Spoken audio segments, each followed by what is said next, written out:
खोजी पंडित में आपका स्वागत है। यहाँ ना ही आपको जॉब के लिए सर्च करना है और ना ही कोई रिज्यूमे देना है। पहले हम लॉगिन में आते हैं। आप नए हैं तो पहले रजिस्टर करेंगे। हम एक टेस्ट यूज़र के नाम का अकाउंट बना रहे हैं। फिर आप अपनी मेल आईडी टाइप करेंगे। जो भी आपकी मेल आईडी है, चाहे किसी भी प्लेटफॉर्म की क्यों ना हो, जैसे मैं जीमेल की मेल आईडी डाल रही हूँ। हम यहाँ पे एक अच्छा पासवर्ड बनाएंगे। 8 कैरेक्टर्स का होना चाहिए। लेटर्स और नंबर्स मिक्स होने चाहिए। उसी को कंफर्म करेंगे। अब हम सेलेक्ट करेंगे रोल। आप जॉब ढूंढ रहे हैं तो आप जॉब सीकर सेलेक्ट करेंगे। यहाँ पे हमारे कुछ टर्म्स एंड कंडीशन के पेजेस हैं। इनको आप ध्यान से पढ़ेंगे। ये एलिजिबिलिटी आपकी 18 साल से ऊपर होनी चाहिए। प्रोफाइल एक्यूरेट होनी चाहिए। हम सारे आपकी डिटेल लेंगे, आधार, पैन, आपका स्किल, लैंग्वेज, सब चीज़ें। डॉक्यूमेंट जो आप अपलोड करेंगे वो सही होना चाहिए। प्लेटफॉर्म की फ़ीस भी है अकाउंट एक्टिवेशन के लिए 11.80 रुपीज़ और हर सब्सीक्वेंट विज़िट के लिए 5.90 रुपीज़। इस तरीके से बहुत सारे टर्म्स हैं, आप इनको एक बार अच्छे से रीड कर लेंगे। ऐसे ही हमारे प्राइवेसी पॉलिसी भी है, जिसमें हम आपसे क्या डेटा ले रहे हैं हम उसको आपको क्लियर कर रहे हैं कि इस तरह की डिटेल्स हम आपसे लेंगे। हम कैसे आपका डेटा यूज़ करेंगे, सब डिटेल्स इसमें। आप ये पेज को भी अच्छे से एक बार रीड कर लें। फिर डिस्क्लेमर कि हम जॉब की गारंटी आपको नहीं देते हैं। ये सिर्फ एक प्लेटफॉर्म है जो आपको एम्प्लॉयर से कनेक्ट करने में मदद करेगा। इस तरह के कई सारे टर्म्स आप पढ़ सकते हैं। लास्ट में आपका रिफ़ंड पॉलिसी कि अगर आपकी फ़ीस आप दे देते हैं और किसी वजह से क्लियर नहीं होती या कई बार मांगते हैं तो आप कैसे रिफ़ंड कर सकते हैं वो आप यहाँ से देख सकते हैं। हमें इस सभी पेजेस को चेक करना पड़ेगा और फिर हम अकाउंट क्रिएट कर सकते हैं। अकाउंट क्रिएट होने पर आपके लिए वेरिफिकेशन पेज खुलेगा, जिसको आपको वेरीफाई करना पड़ेगा ओटीपी की मदद से। जैसे कि आप देख सकते हैं यहाँ पे हमारे पास ओटीपी पेज खुल गया है। आपके पास मेल में एक ओटीपी आई होगी, आपको उसको यहाँ पे डालना पड़ेगा और फिर ही ये पेज आपका वेरीफाई होगा। जैसे कि मैं ये ओटीपी डाल रही हूँ। वेरीफाई किया, पेज वेरीफाई हो गया और अब आप पहले लॉगिन करेंगे जिस अकाउंट को आपने अभी बनाया उसी से। पासवर्ड डालेंगे, आईडी डालेंगे और फिर लॉगिन करेंगे। तब आप डैशबोर्ड में पहुंच पाएंगे। देखिए आईडी डल गई है। अब हम यहाँ पे पासवर्ड डाल रहे हैं और फिर हम लॉगिन करेंगे। ये है हमारा डैशबोर्ड। यहाँ पे टेस्ट यूज़र जो साइड में आपको दिख रहा है ये आपकी प्रोफाइल है। यहाँ से आप प्रोफाइल देख सकते हैं, डॉक्यूमेंट्स और सपोर्ट के लिए आप यहाँ से कांटेक्ट कर सकते हैं। प्रोफाइल आपकी कितनी कंप्लीट हुई, स्किल कितनी ऐड हुई है, कितनी एक्सपीरियंस आपने डाला, डॉक्यूमेंट सब आपको यहाँ से दिख जाएगा। पहले हमें सब पेजेस कंप्लीट करने पड़ेंगे, तो अब हम शुरू करते हैं। हम फ़ोटो सेलेक्ट करेंगे। हम एक फ़ोटो यहाँ पे ऐड कर देंगे। फिर अपने पिता का नाम, अपनी माता का नाम, ये सब डिटेल्स आपको यहाँ पे भरनी होगी। अपना डेट ऑफ बर्थ चुनेंगे। जैसे कि मैं यहाँ पे अपनी डेट ऑफ बर्थ चुन रही हूँ।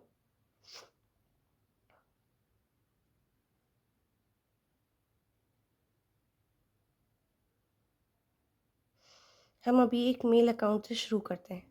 आधार में अभी मैं एक रैंडम नंबर डाल रही हूँ, पर आपको करेक्ट नंबर डालना है। ये सब हमारे एंड से वेरीफाई होगा। हॉबी आप अपनी डाल सकते हैं। अपना एड्रेस जहाँ आप रहते हैं। अभी डेमो के लिए मैं सिर्फ दिल्ली इंडिया एंटर कर रही हूँ।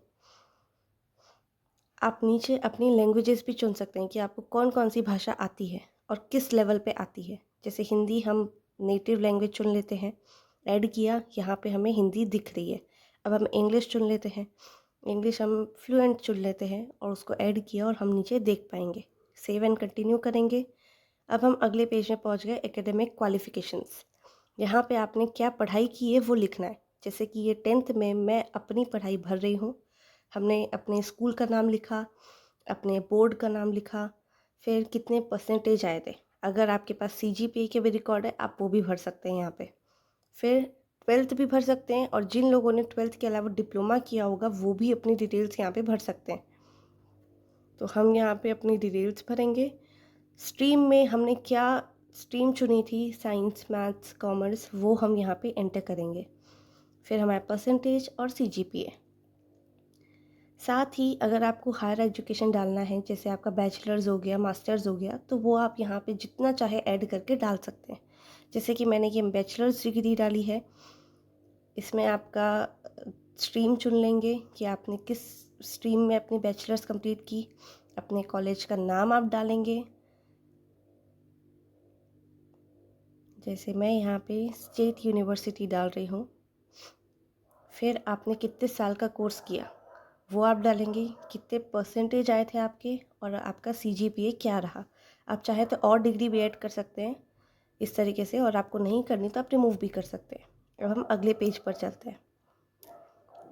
अगला पेज हमारा है टेक्निकल स्किल्स का।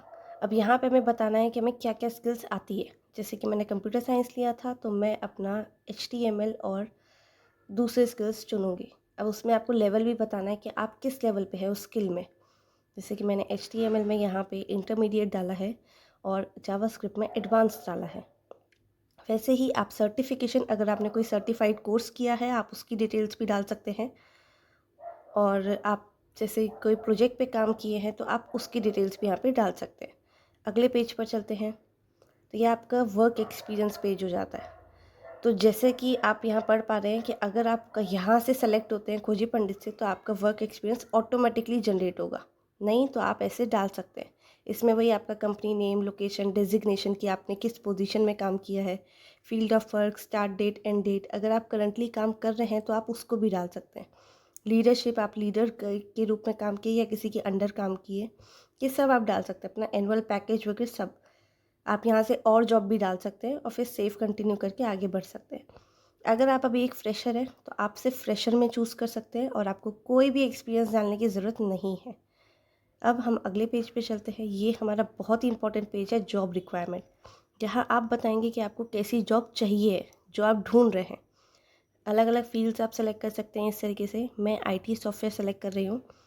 अब हम डिज़ायर्ड पोजीशन सेलेक्ट करते हैं कि हमें क्या पोजीशन पे जॉब चाहिए, हम एनुअल सैलरी कितनी चाह रहे हैं, हम ये सेलेक्ट करते हैं। फिर हमें किस तरीके का जॉब चाहिए, साइट पे, वर्क फ्रॉम होम। लीडरशिप, हम चाहे तो लीडर की तरह भी कर सकते हैं, नहीं तो हम इंडिविजुअली भी कंट्रीब्यूट कर सकते हैं। अब यहाँ पे लोकेशन में, क्योंकि हमने दिल्ली डाला है तो हम दिल्ली की लोकेशन ही चूज़ करके चलते हैं। यहाँ पे लोकेशन ऐड हो गई। अब फाइनली आप सेव एंड कंटिन्यू कर सकते हैं। डॉक्यूमेंट अपलोड, ये बहुत ज़रूरी है क्योंकि आपका सारा डॉक्यूमेंट हमारे एंड से वेरीफाई किया जाएगा। आप तीनों तरीके से डॉक्यूमेंट अपलोड कर सकते हैं। हम डिवाइस के थ्रू करते हुए चलते हैं। हमें अपना आधार कार्ड अपलोड करना है, जो रिक्वायर्ड है वो आपको करना ही पड़ेगा, बाकी ऑप्शनल है। आप चाहें तो कर सकते हैं, नहीं तो आप स्किप भी कर सकते हैं। जैसे पेन ऑप्शनल था पर हमने डाला हुआ है तो हम पेन अपलोड कर रहे हैं।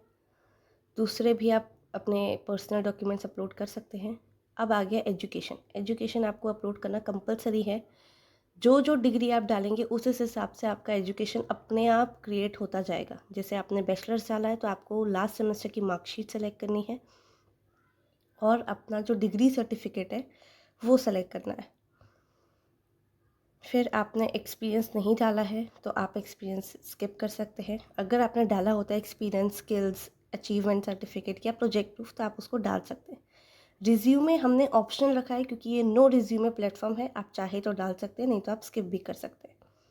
अब अकाउंट एक्टिवेशन, तो उसके लिए आपको डैशबोर्ड में जाना होगा। अकाउंट आपको वेरीफाई तभी होगा जब आप उसका पेमेंट करके आगे बढ़ेंगे। पेमेंट फ़ीस बहुत ही सिंपल है, आपको 10 रुपये प्लस उसमें जो GST लगेगा वो देना है। तो आप उसको ट्रांसफ़र करेंगे। जैसे मैं ट्रांसफ़र कर रही हूँ, अब मेरा पेमेंट ट्रांसफ़र हो चुका है इसलिए मेरे को डैशबोर्ड दिख रहा है। प्रोफाइल कंप्लीट, क्योंकि हमने सारे पेजेस भर लिए तो कंप्लीट हो गई है। स्किल हमने 2 ऐड करी, एक्सपीरियंस 0 है और डॉक्यूमेंट जो अपलोड किए वो भी। अब यहाँ पे ये हमें सजेशन दे रहा है कि हमने अभी 2 ही स्किल ऐड करी है। अगर हम 3 से 8 करते हैं तो हमारे जॉब के जो मैचेज़ हैं वो इम्प्रूव हो जाएंगे। रिकमेंडेशन के लिए हमें यहाँ पे दिखाई देगा कि कौन कौन सी जॉब अभी अवेलेबल है हमारी रिक्वायरमेंट के हिसाब से। आप इसको कितना ही रिफ़्रेश करेंगे ये आपसे पेमेंट नहीं डिमांड करेगा। नेक्स्ट लॉगिन पे आपको ज़रूर 5 रुपये प्लस GST आपको पे करना होगा। आप यहाँ से लॉग आउट कर सकते हैं अपने अकाउंट को। फिर से अपन लॉगिन करके देखते हैं तो अब ये आपसे एक पेमेंट मांगेगा। उस पेमेंट के बाद ही आप अपने डैशबोर्ड को विज़िट कर पाएंगे। तो ये देखिए 5 रुपये प्लस GST, यानी कि 5 रुपये 90 पैसे ये हमसे मांग रहा है। अब हमें इसको पे करना है। पेमेंट के बाद आप नॉर्मली अपना अकाउंट यूज़ कर पाएंगे। अपना डैशबोर्ड ही चला पाएंगे, अपने पेजेस देख पाएंगे और जो भी रिकमेंडेशन होगा वो आपको यहाँ पे दिखाई देगा। जैसे कि आप देख सकते हैं पेमेंट करने के बाद इस तरीके से आपको दिखाई देगा। कोई भी पेजेस आप खोलें आप इजीली एक्सेस कर पाएंगे। All the best for your job. Thank you.